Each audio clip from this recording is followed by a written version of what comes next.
Patrick Christie's here with Westmonster and Nigel Evans. Thank you for joining us today, Nigel. Pleasure. And so we're going to talk about the leaked documents on post-Brexit immigration plans that outlined a bit of a two-tier system to reduce unskilled migration into the UK. I mean, what are your thoughts on the proposals? Well, no doubt it's a discussion document. They've got to look at all options and the details got to be thrashed out, and indeed would no doubt have to go through Parliament for a vote. But the reality of it is one of the reasons why people voted to leave the European Union in June last year was in order to get control of our immigration. Up to now, we've only had control of immigration from outside the European Union. Now we're going to have control of immigration within the European Union. So what I'm looking for is an imaginative, flexible approach which ensures that farms growing vegetables in the northwest of England will be able to access labour, which they do now. Some labour comes in from Eastern Europe, picks vegetables and apparently goes back to Eastern Europe. So why can't we have a visa regime that respects that? And there may well be industries throughout the United Kingdom where they require low-skilled workers, which they can't get within the United Kingdom. So that would be reflected, no doubt, in the visa regime that we have. But the reality is that we've got a considerable number of people every year coming from within the European Union who want to work and settle in the United Kingdom. And it's about 1/3 people every year. Well, we simply cannot stand that sort of levels of immigration coming into the United Kingdom for the foreseeable future. So we do need a visa regime that respects that.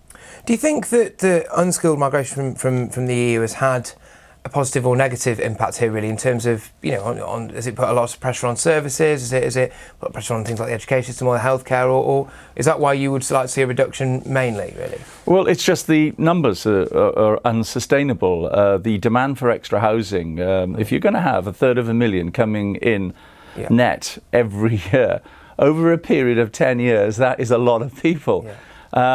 So what we need to do is to just get a grip of the numbers coming in, and it's got to reflect the demand that's there within industry.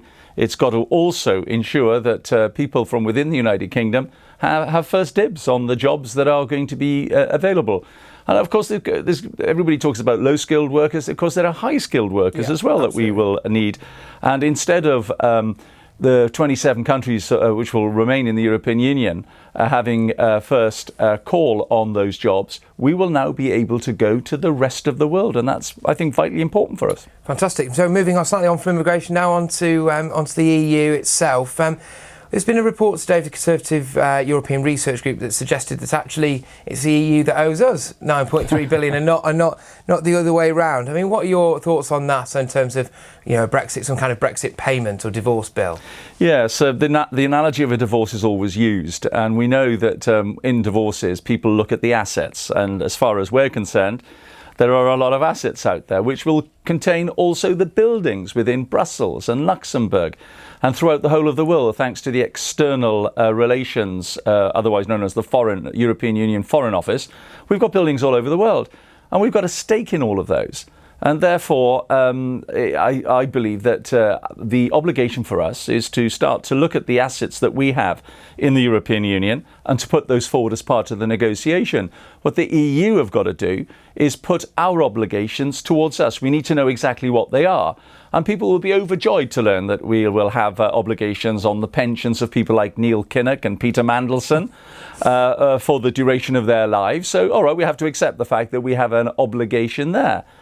But to actually just dream up a figure of 50 billion or 100 billion and say that that's going to be it. I even heard Von Rompuy today talking about the divorce settlement and just saying that, well, look at Britain's gross domestic product, and 50 billion really is within that ballpark.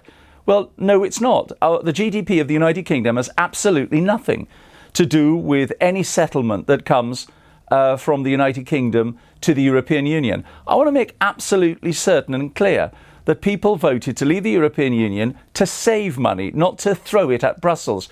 I want to see the money that we're saving spent on British nurses, not on Brussels bureaucrats. It's as simple as that. They have the duty to come to us and show us what our obligations are so it can be absolutely transparent, but not pluck a figure out of the air based on how strong they believe the British economy to be. And now we've got the EU Withdrawal Bill, I believe, getting a second reading today. Corbyn has supposedly put down, well, he has put down a 3-line whip on his MPs to vote against it, kind of blindly voting against it. I mean, what are your opinions on this? Because obviously the public did vote to leave, didn't they? So and it's an absolute disgrace, and it's a denial of democracy. The fact is that we've had this referendum, and a document went out, a propaganda from the British government under David Cameron to say that they would respect the wishes of that referendum.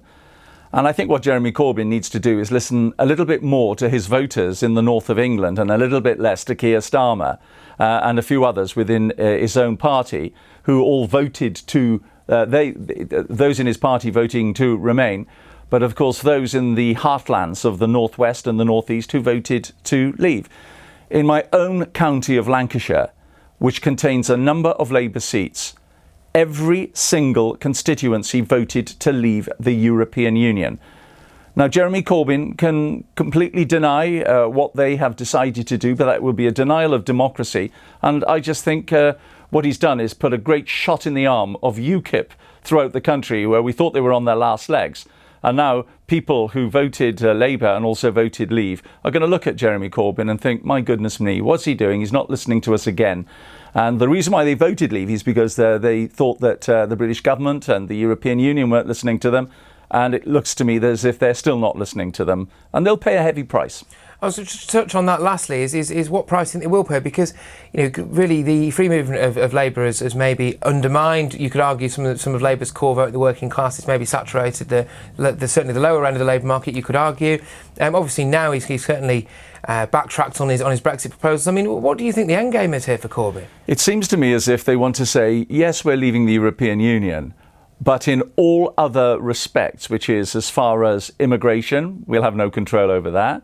As far as paying in to access a single market and a customs union, we'll absolutely have no say over that.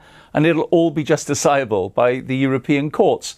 Well, what is that? That is staying in the European Union. So let's just be absolutely honest about where they are here. You can't have us leaving the European Union and us signing up to every aspect of the complete core of being in the European Union. Corbyn's got to make his mind up. Is he going to respect the wishes of the British people in the largest democratic vote that we've ever had in this country, where more than 1.3 million more people voted to leave the European Union than to stay after a very lengthy referendum campaign? Is he going to listen to that? Or is he going to want to stay in the European Union? It's a simple choice. And we will find out on Monday when the final vote is on this bill as to where he's going to stand. And if he votes against this legislation, he is voting against the wishes of the British people who voted in that referendum. It's an absolute denial of democracy.